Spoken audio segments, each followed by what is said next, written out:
in the house of the king and Tyrion upon the crown of Tuna, the eldest of the sons of Finwë, and the most beloved.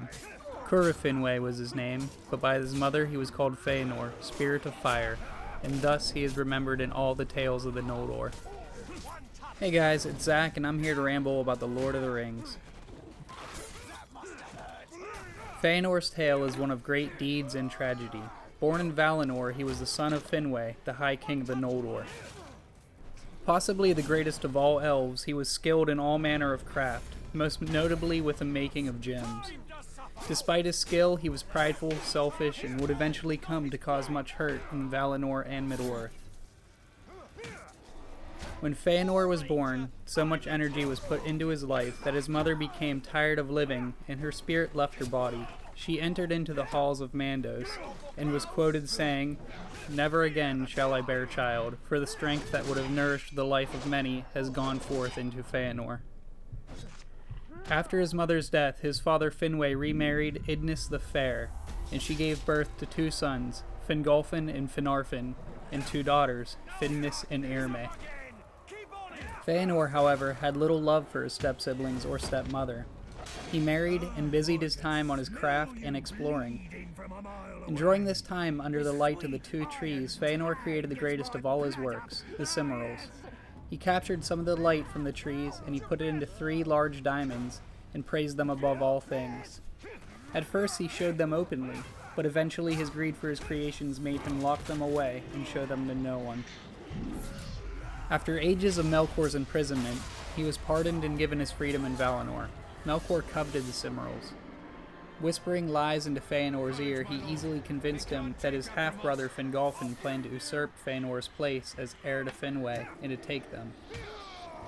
Feanor threatened Fingolfin and put a sword to his throat, and for breaking the peace he was summoned by the Valar and punished. Soon after, Melkor came to Feanor and tried to turn him to his side. However, Feanor was unswayed and reported him to the Valar, who searched for Melkor, but they couldn't find him. 7 years passed, and while the elves and Valar were at the feast, Melkor returned with Ungoliant, and they destroyed the 2 trees. They then turned to Formenos, where Feanor lived and killed Finwë. Melkor broke open the vault, and he took the Cimmerals. This being unknown yet to Feanor, the Valar asked him for the Cimmerals, as the only way to heal the 2 trees would be to use the captured light in them. This, however, would ultimately not matter, as a messenger came and told Feanor of his father's death.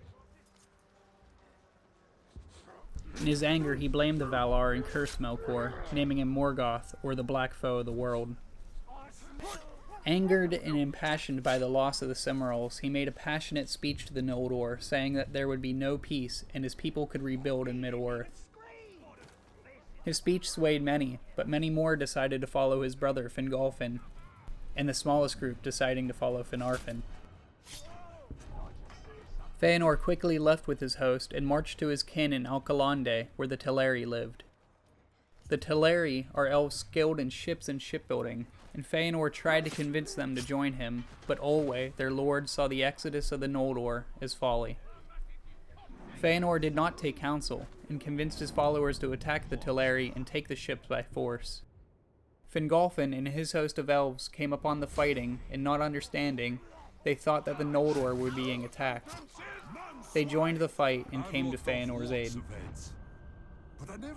This is known as the kinslaying.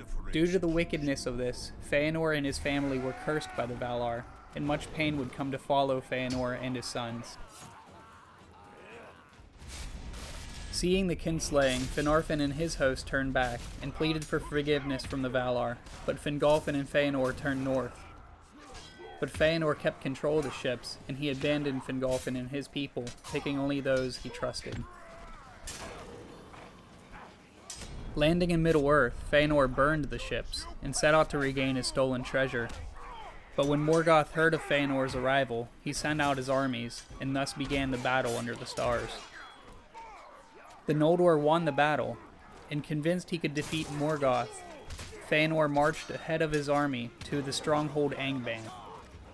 And from Angband, Balrogs came forth into battle, and although Feanor was skilled, he was struck down by Gorthmog, the lord of the Balrogs. Lying wounded, Feanor told his sons to keep his oath and avenge him. and as he died his spirit consumed his body, and it turned to ash.